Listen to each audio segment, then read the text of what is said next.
This is a piece of coal. It has an intense amount of energy packed into it. Just 1 ton of coal can generate 2,200 kilowatt hours of electricity.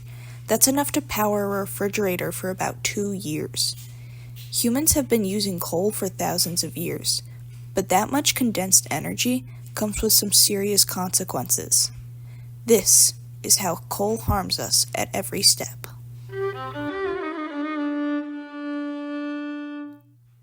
We'll start with what most people are familiar with, coal mining.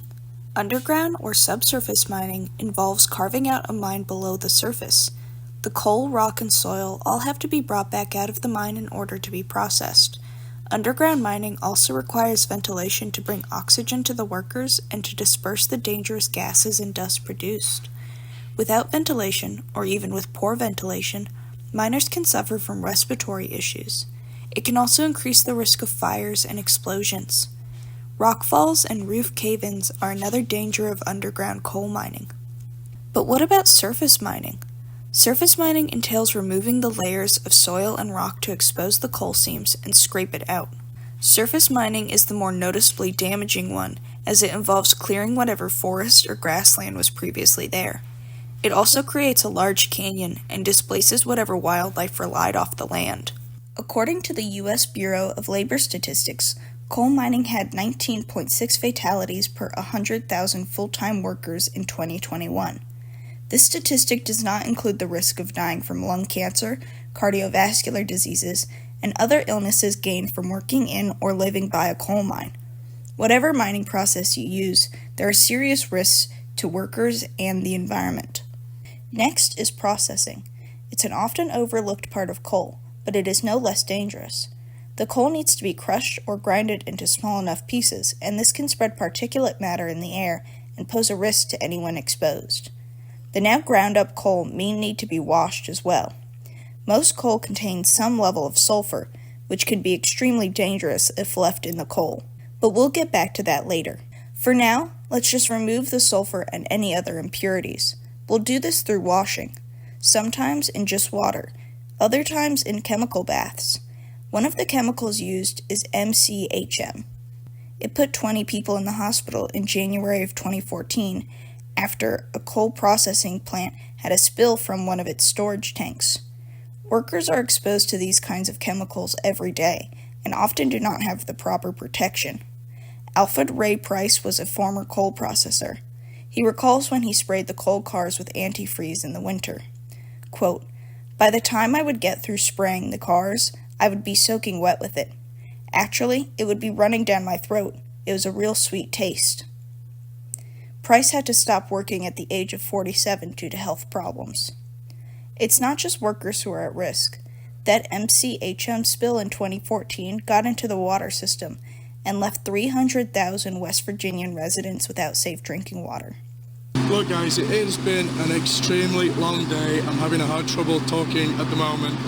I would appreciate it if we could wrap this thing up. I will... Well, we actually have a lot of questions, and it's been a long day for a lot of people who don't have water. So can you give us an exact timeline as to how this all happened? The DEP was saying earlier today, as early as 8:15 yesterday morning, they were getting reports, and that you all did not call it in until 12 noon. The DEP was already here at 11:15. So what's the timeline on all this? We were aware of the leaking storage tank around 10:30. We load tank trucks of this material on a regular basis, and occasionally we've had reports of an odor previously. So we were first aware of any material being spilled at 10:30 yesterday. Could it have been earlier than yesterday? Because we've also received reports into our newsroom that it was as early as Wednesday, possibly Tuesday, people were starting to smell this in the area. We have no information on that.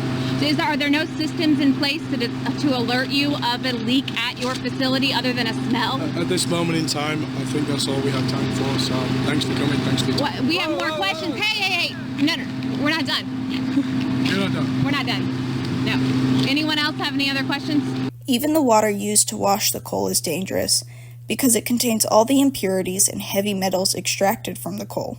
About 35 to 40% of the raw coal going into a typical washing plant was left behind as waste in 2010. When this coal slurry spills, it can also endanger the wildlife, just like in the Lone Mountain coal slurry spill of 1996, when 6 million gallons of coal slurry spilled into Virginia's Powell River, injuring fish, mussels, and other animals that drank from the river.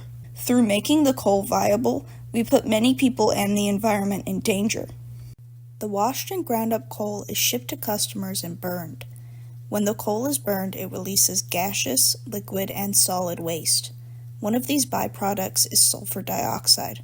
Whatever sulfur is left in the coal after cleaning can combine with the oxygen in the combustion air to produce sulfur dioxide. It is emitted into the air through the plant's smokestacks and contributes to the production of acid rain. Coal-fired power plants are the largest human-caused source of sulfur dioxide. They are also the largest source of nitrogen oxide, which can damage the human respiratory system. Methylmercury, a dangerous neurotoxin that bioaccumulates, is released from the coal combustion as well. The most physical consequence of coal-fired power plants is coal ash, or coal combustion residue. It comes in many forms. Fly ash has fine particulate matter, mostly silica, that is able to float out of the smokestacks and enter the lungs. Bottom ash is heavier and can't escape through the smokestacks.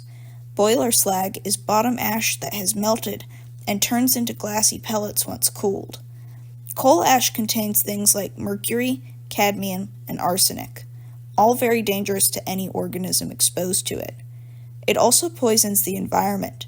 The CO2 released while burning coal contributes to global warming, and the coal ash landfills can leak toxins into the surrounding soil and water. But there is some hope. We've been relying less and less on coal throughout the years, and coal-related fatalities have dropped significantly. There's new technology to mitigate the damage of coal, like scrubbers, which trap sulfur emissions before they can even escape the smokestacks. Also, alternatives to coal are just cheaper than they used to be, allowing companies to make the switch easier. We've got a long way to go, and it's far more nuanced than this video can explain. But moving away from coal will mean a brighter and safer future for both humans and the environment alike. Thank you.